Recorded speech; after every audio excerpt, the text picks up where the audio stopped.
So guys, now today we are learning about modern history. आज से हम लोग जो है मॉडर्न हिस्ट्री के पूरा बेसिक को चालू करेंगे और एनसीईआरटी जो बुक है उसको हम लोग लेते हुए पूरा इसका जो है हाई लेवल तक जाएंगे। ठीक है, बहुत ही इंटरेस्टिंग होने वाला ये चैप्टर मॉडर्न हिस्ट्री पूरा जो है आपका मिडिवल और आपका एंशियंट के बाद एंशियंट पहले पढ़ना होता है, फिर मिडिवल, फिर आपका मॉडर्न। मॉडर्न में क्या है, कुछ फैक्चुअल बातें भी है और कुछ चीज़ें आपको फैक्ट से याद रखना है और बहुत सारी चीज़ें आपको कॉन्सेप्ट से समझना है। तो पहली बात तो ये है कि हम पहले सामान्य जानकारी ले लेते हैं कि मॉडर्न हिस्ट्री जो है ये आपका शुरुआत कहाँ से माना जाता है और इसका जो है जनरली एक सामान्य जानकारी ले लेते हैं कि भारत में उस समय स्थिति क्या रही होगी। ठीक है, मॉडर्न हिस्ट्री को समझने के लिए अभी के स्थिति को न मद्देनजर रखते हुए हम तभी के स्थिति को है दिमाग में लेके समझेंगे कि उस समय कैसा रहा होगा, कैसा वेशभाषा, कैसा परिवेश रहा होगा, ये सब लेके हम लोग समझेंगे। ठीक है, तो चलिए स्टार्ट करते हैं। मॉडर्न हिस्ट्री का जो है आपका पहली बात तो इसमें तीन पक्ष के अनुसार मॉडर्न हिस्ट्री हम देखते हैं। एक आपका ब्रिटिश है, दूसरा आपका मराठा है एंड थर्ड आपका मुगल साम्राज्य।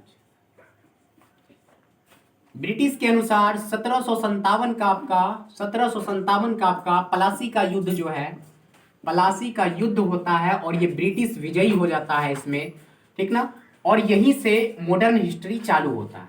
वही मराठा के अनुसार देखें हम लोग तो 1761 के पानीपत के तीसरे युद्ध, ठीक ना, पानीपत का थर्ड जो वॉर होता है, इसको मराठा जो है इसमें हार जाता है और यहाँ अंग्रेजों का विजयी होता है और यहीं से जो है क्या माना जाता है, तो मॉडर्न हिस्ट्री का चालू माना जाता है कि यहाँ से चालू हुआ।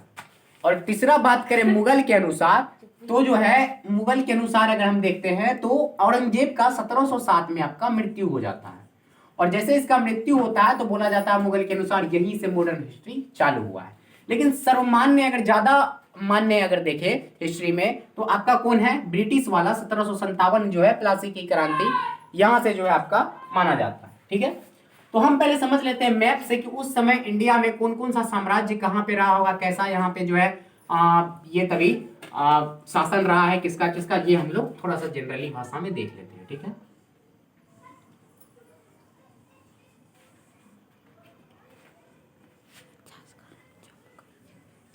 तो ये इंडिया का एक कच्चा मैप है। देखिए ये साम्राज्य जो है पूरा पाकिस्तान ऐसे लेते हुए ये सिख साम्राज्य तभी था। ठीक है, और यहां पे आपका अवध रहा है, ये बांग्लादेश, बंगाल, सब बिहार, ये सब आपका बंगाल साम्राज्य के अंतर्गत था, बंगाल का पूरा ये एरिया था। सेम टू सेम इधर आते हैं तो ये पूरा मराठा एरिया था। मराठा के जस्ट नीचे आप आएंगे तो इधर आपका मैसूर था और मैसूर के इधर जो है पश्चिम साइड में आपका कर्नाटका, आप बोल सकते हैं कर्नाटक साम्राज्य।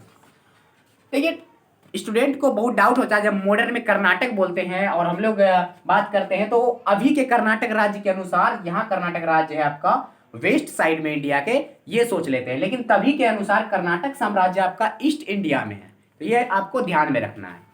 तो चलिए देख लेंगे हम लोग पहले किस किस का कहाँ कहाँ शासन है, यहाँ से जो है आपका आगे पीरियड चालू होता है। इसके बाद हम लोग मुगल बादशाह के बारे में देख लेते हैं कि इंडिया में जो है कौन कौन से मुगल बादशाह आए हैं। तो हम देखते हैं सबसे पहले पानीपत का प्रथम युद्ध। ठीक है, पानीपत का जो है, पानीपत का आपका फर्स्ट वॉर जो होता है 1526 1526 ईस्वी में, ये बाबर और इब्राहिम लोदी के बीच होता है, बाबर वर्सेस इब्राहिम लोदी। ठीक है, इब्राहिम लोदी, इसमें क्या होता है आपका कि बाबर विजयी होता है और इब्राहिम लोदी जो है हार जाता है और बाबर विजयी होता है, यहीं से जो है आपका मुगल बादशाह जो है मुगल का आपका चालू हो जाता है। ठीक है,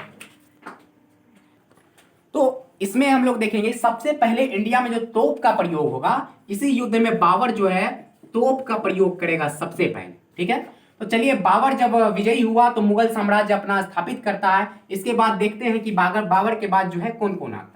तो इसके लिए सबसे अच्छा हम ट्रिक जानते हैं आपका भाजसा, याद रखिएगा। ठीक है, BHAJSA, भाजसा। देखिए B4 हो गया बाबर, H4 हो गया हुमायूं, A4 हो गया अकबर, J4 हो गया जहांगीर, S4 हो गया शाहजहां, A4 हो गया औरंगजेब। चलिए इसका टाइम पीरियड देख लेते हैं क्या है। तो आपका ट्रिक है यहां पे क्या लिखने का, भाजसा, भाजसा। अब देखिए बाबर जो है 1526 में जो है पानीपत का प्रथम युद्ध लड़ता है और जीतता है और मात्र 4 साल शासन कर पाता है। 1530 में इसकी मृत्यु हो जाती है। तो इसके बाद जो है हुमायूं आता है जो कि 1530 से आपका कब तक चलता है, तो आपका 26 साल तक 1556 तक चलता है। अकबर जो है 1556 में आता है, मात्र 13 वर्ष की अवस्था में ये जो है शासक बनता है और ये 49 वर्ष तक शासन करता है। 49 वर्ष। आप इसमें 49 को जैसे ऐड करिएगा तो आपका हो जाएगा 1605। 1605 तक इसका शासन रहता है। जहांगीर आता है 1605 में ये चालू करता है अपना पीरियड और यहां से 1627 तक ये जो है शासन करता है।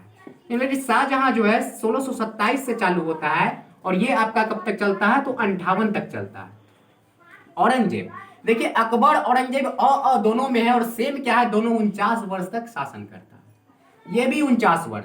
तो 1658 में जैसे आप 49 ऐड कर दीजिएगा तो आ जाएगा 1707। 1707 तक जो है औरंगजेब चलता है। इसके बाद औरंगजेब का मृत्यु होता है। इसके बाद इसका पुत्र होता है इसका, लेकिन जो है यहां से कमजोर हो जाता है मुगल पीरियड, तो इसको जो है यहां अंत माना जाता है। ठीक है, तो सब के बारे में हम जो है आगे पढ़ेंगे। ये तो मोटा मोटा जो है आपका मुगल साम्राज्य का जो है तो चलिए भारत और विश्व का जो है इस समय स्थिति क्या होता है इसको हम थोड़ा देख लेते हैं। ठीक है, तो ये एक भारत का कच्चा नक्शा है, आप लोग देख सकते हैं। यहाँ इंडिया है और ये आपका अफ्रीका है, यहाँ पे रेड सी है और ये आपका स्वेज केनान है। इधर स्पेन पुर्तगाल है, कुस्तुतुनिया है और इधर आपका कैप ऑफ गुड होता है। ऑस्ट्रेलिया है, उत्तरी अमेरिका, दक्षिणी अमेरिका है और ये आपका ग्रीनलैंड है। तो समझते हैं क्या है, पहले क्या क्या हो रहा था इस समय पूरे वर्ल्ड में। होता क्या है कि इंडिया और ये चाइना, इधर इंडोनेशिया है, ये सब का व्यापार जो है आपका पुर्तगाल इधर यूरोप के साथ चलता था। लेकिन हुआ क्या कि यहाँ पे आपका तुर्की साम्राज्य, रोमन साम्राज्य था तुर्की, इसका क्या होता है, ये कुस्तुतुनिया पे अटैक करता है और कुस्तुतुनिया पे अटैक करके जो है इस पे कब्जा कर लेता है। जिसके कारण क्या होता कि जो भी व्यापारी इधर से सामान लेके कुछ भी आता या इधर से जाता, ये यहाँ पे क्या होता है उससे सामान ही छीन लेता था।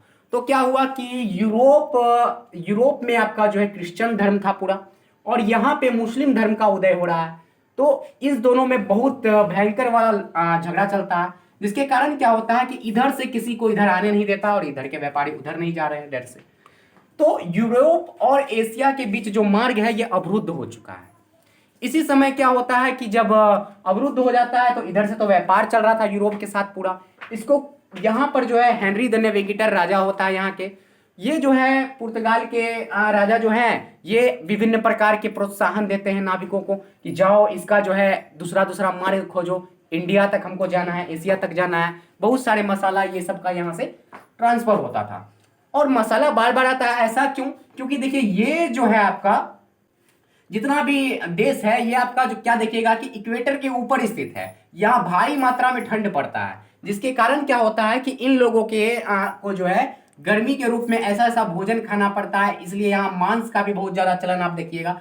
तो इधर मसाला का बहुत खपत होता था, तो इसलिए यहाँ से जो है मसाला आपका इस साइड से जाता था। अब जब मार्ग यहाँ पे अवरुद्ध हो गया, कुस्तुतुनिया का पतन हो गया, ये आपका बात है कब का, 1453 का। 1453 में कुस्तुतुनिया का पतन हो जाता है और यहाँ स्पेन पुर्तगाल ये सब जो यूरोपीय है यहाँ अपने अपने जो है नाविकों को जो है राजा भेजता है कि जाओ जो है इंडिया का खोज करो, भारत का खोज करो। ठीक है, तो होता यह है कि आपका जो है यहाँ से पुर्तगाल से जो है एक नाविक चलता है आपका कौन सा, तो पहले तो स्पेन से चलता है और कोलंबस और इंडिया के खोज करने के चक्कर में ये आपका जो है ईस्ट की तरफ चले जाता है और यहां से खोज करते करते ये आपका नॉर्थ अमेरिका में पहुंच जाता है। और पहुंचने के बाद यहाँ देखता है कि यहाँ का जो है इस भी क्षेत्र में यहाँ भी क्या है कि ये आपका इक्वेटर से सटा हुआ थोड़ा इलाका है, तो यहाँ भी मसाला उसाला थोड़ा मात्रा में है। तो मसाला देख के तो सब बोला था व्यापारी सब की वहाँ मसाला होता है, तो ये खुश होते हैं बहुत कि चलो हम इंडिया पहुंच गए, इंडिया पहुंच गए। लेकिन वहां देखे तो आदमी तो लाल लाल टाइप का है, मतलब गोरे गोरे थे पूरे लाल लाल टाइप के। बोले अरे ये तो रेड इंडियन है, ठीक है। तो इसलिए यहाँ हम देखते हैं कि कोलंबस जो है जैसे यहाँ पहुंच गया आपका अमेरिका के इस साइड, आपका ईस्ट साइड में, तो यहाँ के लोग लाल लाल थे, बोले हम इंडिया पहुंच गए तो ये रेड इंडियन है।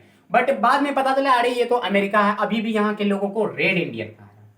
दूसरा नाविक जो है बार्थोलोमियो, ये यहां से चलता है पुर्तगाल से, और चलते चलते चलते 1486 में आपका 1486 ईस्वी में पहुंच जाता है कैप ऑफ गुड होप पे। ये अफ्रीका का सबसे नीचे साउथ में एक जगह है कैप ऑफ गुड होप। यहां तक पहुंच के जो है इसको अब लगता है अब इंडिया नहीं मिल पाएगा, ये वापस घूम के चले जाता है। और फिर जो है आपका 1400 इसके बाद जो है जाने के बाद एक नाविक चलता है जो कि Vasco the gamma. Vasco the gamma फिर इसी के राह पे चलता है कि जहां तक पहुंच चुके थे यहां तक तो चल जाते हैं। इसके बाद हम देखते हैं कहां जाए, यहां पर जो है आपका पहुंच के और फिर वास्को डी गामा को जो है आगे बढ़ते हैं इस साइड, और इस साइड बढ़ते हैं तो आपका जो है एक गुजरात के व्यापारी इधर व्यापार में आए हुए होते हैं जिसका नाम होता है अब्दुल मजीद, ठीक है। अब्दुल मजीद जो है इनको मिल जाते हैं यहाँ पे, और अब्दुल मजीद जो है इसको यहाँ से बताते हैं कहाँ जाना है, तो इंडिया। तो इनको जो है इसकी सहायता से, अब्दुल मजीद की सहायता से आपका वास्को द गामा पहुंच जाता है केरल, ठीक है। चूंकि इसको मसाला ही, ये तो समझ जाता है अब्दुल मजीद कि हाँ ये व्यापारी, हम लोग पहले व्यापार करने जाते थे, मसाला ही बेचते थे, तो इसको डायरेक्ट पहुंचा देता है केरल।